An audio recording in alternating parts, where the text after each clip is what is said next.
What's up, family? Gerald the Bossman here. You're tuned into the Bossman Show on AM 1010, AM 1430, 1055 The King.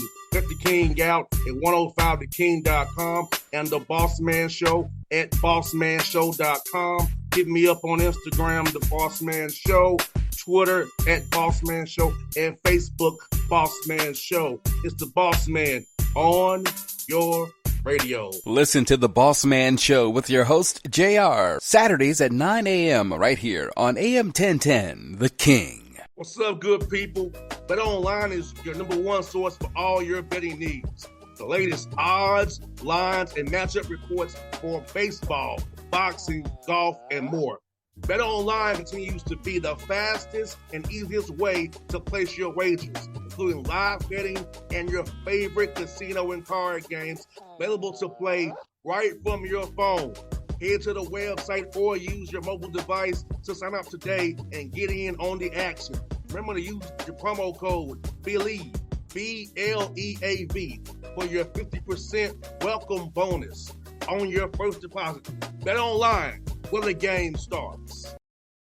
BS3 Network, changing the way you watch TV. Yes, BS3 Network, changing the way you watch TV, covering content and hot topics from A to Z, sports, music, society and culture, movie reviews, you name it, we have it. Check it out on bs3network.com or check us out on Roku, BS3 TV on Roku, as well as check out your favorite podcast on all podcast platforms or Spreaker.com/BS3 Network. You are now tuned to BS3 Network.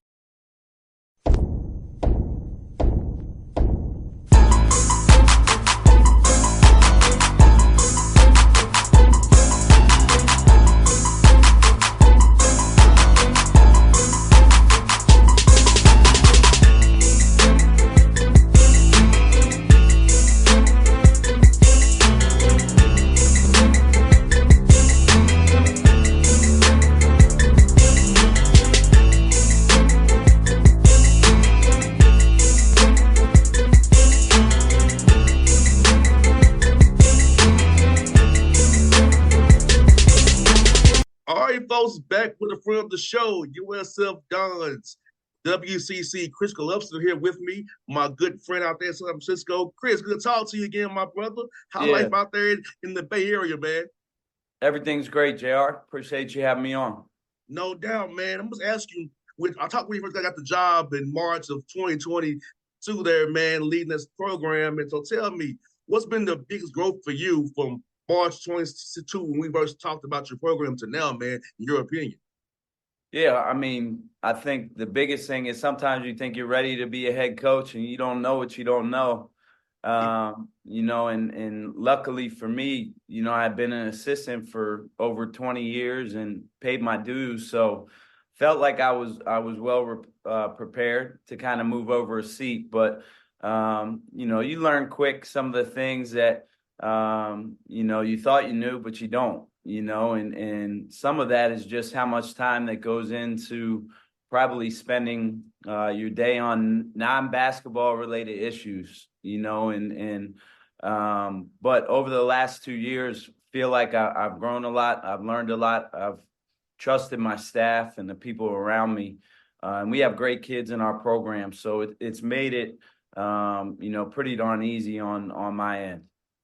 And Chris, a lot of people don't really talk about the staffs a lot, but about how important those guys are to you, man, from the support staff on to the guys on the front of the bench. How important they are to how this program runs and getting the wins that you don't see off the court. It keeps things going the right way. Yeah, I mean, if you don't have good people around you, I don't care what you're doing in your life, what profession you're in, but if you don't have quality people around you who you can trust, and probably play off of your strengths and weaknesses as a head coach, it's going to make your life really, really hard. And luckily for me, I'm blessed to have really, really good quality people around me who take a lot of things off my plate. I like to say, try to have guys on my staff who I view as future head coaches, and we certainly have that here. from our young guys all the way up to, the older guys on our staff. No doubt, Chris, man. You went 11-4 in non-league play, challenging your team before you get that tough WCC. So talk about how coming out of that non-league play 11-4, seeing different styles of play and helping you all kind of get ready for this gauntlet you're in the WCC. Yeah, we tried to up our schedule. Looking at our non-conference schedule from a year ago, we wanted to challenge ourselves a little bit more. Play some games that when you look at the metrics and you talk about postseason play, we wanted to play some games that put us in conversation. And, I felt like we did that. We did not get the results we wanted in all those games. But the games even that we lost really didn't hurt us from a metric standpoint when you talk about postseason opportunity and things like that. So I think that well prepared us for WCC play. And as you know, there are no easy games in the WCC. I don't care what year it is. And this year, it's proven to be the same. Hey, Chris, man, I know you had some tough losses for close games, but finally got that breakthrough in a close game at Pacific in overtime. So talk about being able to learn from those tough losses and close games for the execution, game plan, discipline, scouts, just with those blackouts, doing the right things, and be able to come through on the road to Pacific and get that win and break through off that tough games to come on the wrong get-ups there early in the year, man. Yeah, I think, our guys learn quick that everything gets ramped up once conference play starts from a scouting standpoint, from a preparation standpoint. There are no secrets. Everybody knows each other and what they do. And, we experienced that firsthand, in our first league play game at Pacific, lucky enough to get out of there with a win. But I think our guys are slowly starting to understand, just how hard it is to, number one, win on the road. I don't care where you are or what you're ranked in college basketball. Winning on the road is super hard. And I'm excited about our growth as a team. I think we're continuing to kind of evolve as the season goes on, and I like where we're headed. And Chris, you have a veteran roster too that's played ball before. So how does it help having guys who played ball before when trying to install things a little bit more complicated than they're used to, or new schemes or new things you want to do on the court, whether go with the defensive on the ball screens or whatever force action you want to run. So how was that being having a veteran squad where it's not so much having what's teaching is more just trying to get them to see it and adjust it the right way? Yeah, with the way the transfer portal is and we've been able to stay old while also mixing in some young guys. We have two really good freshmen in our program. But it takes some time still, even though you have older guys, you have guys coming from all over the place. We had 7 newcomers this year. And that takes some time to gel. That takes some time for them to learn your terminology, your system on both sides of the ball. But my staff and myself, I think we picked the right guys, out of the portal, guys who have really meshed into our culture, and have been great additions and made it really easy on myself and our staff. So like I said, I like where we're going. We're not a finished product, but I like where we're headed. And Chris, talk about how important it is, man. Like, back in the day, you can have those summer workouts where you do that, those hours. So that's when you just have a new team, like free agency almost. You get a new roster, free agency, you got to bring them in. Having that time in the summer and in the fall to prepare before live practice starts. Because if you'd have had that, trying to go 2 weeks and tip it off, man, it would be crazy how it was, how it used to be. Yeah, no doubt. There used to be a very clear delineation between when a season started, when it stopped, when you could work with guys, when you couldn't. And now it's become almost a 24/7, 365 deal, which has been good in terms of being able to develop guys and always have your hands on them. But it's also limited probably the time that you get just to take a break and take a breather. But it's been a positive for us. I think it's good for our program. It's good for our kids. But it's definitely the way of college basketball has definitely changed, over the course of the last 25 years. And Chris, man, you got some balance scoring going on with Jonathan and Marcus leading the way. Talk about that energy of the ball movement and not having this one guy at all the shots, having guys get multiple shots going from good to great. getting everybody involved, which makes them want to defend or on the floor to getting the ball, get some touches on the opposite floor. Yeah, we value kind of spraying the ball around and playing a lot of 5-out, similar to what you're seeing at the NBA level. I think our guys enjoy playing that way. It's a fun system to play in. We play up tempo, and when you have big guys who can dribble, pass, and shoot like we do, I think it makes the game a lot more enjoyable. It opens things up for our perimeter guys. So we're going to continue to stay with that. It's something that I really believe in, and really proud of kind of the progress of our group. No doubt, man, and making 35% of your threes too, man. So you causing that conflict, making guys have to pick their poison, as I can say, which is a good thing. Making that conflict. About how important making those 3-pointers are, your 5-out system, and making defense have to be in conflict on what to stop and how they're gonna close out to you. Yeah, having multiple guys on the floor, we want to have 4 or 5 guys on the floor at all times who can dribble, pass, and shoot, and stretch the defense. And then that opens yourself up to, having basket cuts and action away from the ball and become hard to guard. And we're a read and react system. And again, I think our guys enjoy playing this way. It gives them some freedom to be basketball players. We never want to put our guys' games in a box and just continue to kind of push the envelope in terms of their development and being a complete offensive player. And Chris, also what's good about it, you limit your turnovers too, because you and I both know the worst ones are on live ball turnovers. So while you playing fast, limiting live ball turnovers and being careful with the ball, take care of that ball, which is important, so you don't get caught transition trying to get runouts on you and trying to you always have to defend on crossbacks. How important it is to take care of that ball, man, limiting what you all doing while you're playing fast. Yeah, it's something we talk about every day. I'll be honest, we struggled with that portion to start the year. I think that was maybe a culmination of us having a lot of new pieces and trying to work everything together. But we've gotten better with that as the year gone on, and that's something that we need to continue to do, as we come down the home stretch here. No doubt, man. Also, you're doing a good job with rebounds too, Chris, as well, man, because you and I both know you defend for 25, 30 seconds and you don't get the rebound, you got to do it all over again. So your defense is not in until you rebound the ball. So let's put it to your guys to defensively rebound and have the 3, 4s, and 5s crash the glass and get when the other two get back, try to get those offensively rebounds as well.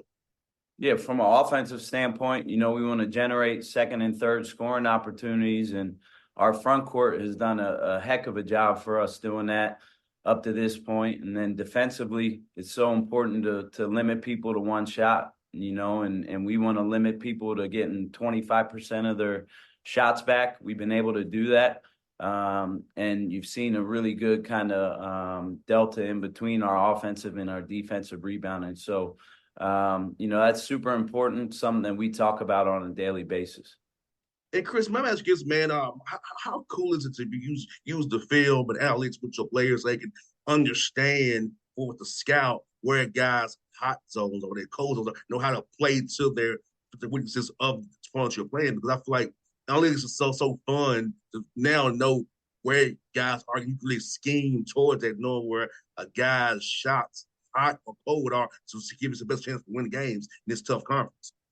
Yeah, I mean, you've seen that, at the NBA level, that's super important, understanding where guys like to score from, where they operate from, where they have success from as an offensive player. And that's something that we talk a lot about through our scouting. And those are little things that can separate, winning and losing. If you can limit and take away what a player does at a high level, and do that with multiple guys throughout a lineup, that gives you a better chance to win. So that's something that we put a lot of time in and invest a lot of time in.